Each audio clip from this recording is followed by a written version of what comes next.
about Scrapple? Because that's come up. Pork in a loaf. Yeah, is how it's described online. I know you love it. Yes. Well, when you butcher a hog, you use everything. true. Except the heart. Yep. And the liver. And when you're butchering, you get scraps.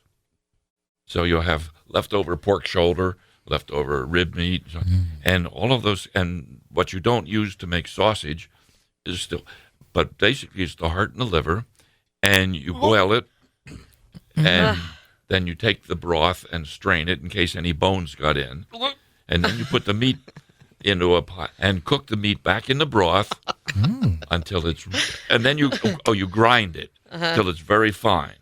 Put it back in the broth, bring it to another boil, and then put in cornmeal and or buckwheat.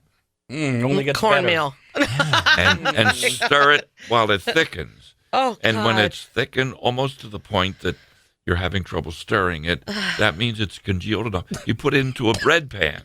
Oh, God. And you let it cool and harden. This wasn't meant for the dogs? Or No, this is pretty. That's too good for the dogs.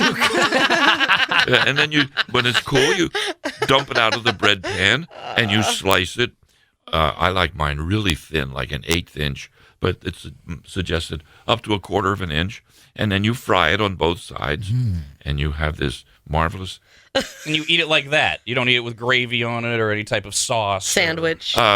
Most people put a fried egg on top of it. Of course they do. Now, the way that Rob's dad is describing it makes it sound delicious. Like he could describe crap on a plate, and I would be. He just did.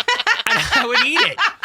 But it was, based on that description, it sounded like I was right. It's what's made when everything else has been used of the pig. Yeah. Oh, absolutely. It is literally after the sausages, the hot dogs, that's it. This is what's left. That's the scraps. And am I not correct? When was the last time you had Scrapple? 2 days ago. Yeah, and are you still getting it mailed in by the loaf from the East Coast? Yes. And for the record, you don't eat it because you have to. You're not of ill means financially, and it's not just because you grew up in the Depression, as Dawn was saying yesterday. You genuinely enjoy eating Scrapple. Yes, it's a flavor and a consistency that I enjoy with my eggs and fried potatoes. And I also found out yesterday that I was right when I guessed on the air. It hasn't been long since you ate the chicken livers as well. We were talking about the livers on the air yesterday. Right. Well, Yuck. I enjoy chicken livers. I enjoy beef livers. And Scrapple is half livers. Yeah. And Someone's got to eat that what stuff. do you do with your chicken livers? You roll them in flour? Yes, flour them and then saute. Okay. My grandpa would fry them.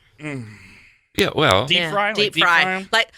Like you're thinking it's, yummy chicken wing or something, right? Or just the nugget. Liver. yeah, it's a brown chicken meat nugget, right? Chicken liver nugget.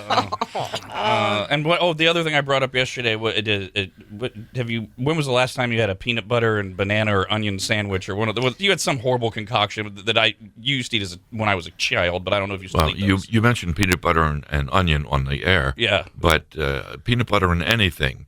The most recent the most recent peanut butter sandwich I had was bacon, lettuce, tomato, and peanut butter. Now that sounds really sounds good. good. Whoa, that whoa. sounds amazing, actually. Lettuce? Peanut butter and sweet pickle, peanut butter and banana, peanut butter and onion. Anything with peanut butter is. And it's raw onion when you do it? Oh yeah. Yeah. Okay. Yuck. I think if I did the peanut butter and bacon one, I'd leave off the lettuce and tomato. But You peanut like butter and bacon. bacon sounds good. So it would just be a PBB for you. Peanut butter bacon. All right. By the way, how old are you now? 85. 85 years old. 1 week ago. Believe it. Finally, on the food front, is it soup weather or soup season? I make soup when it's soup weather.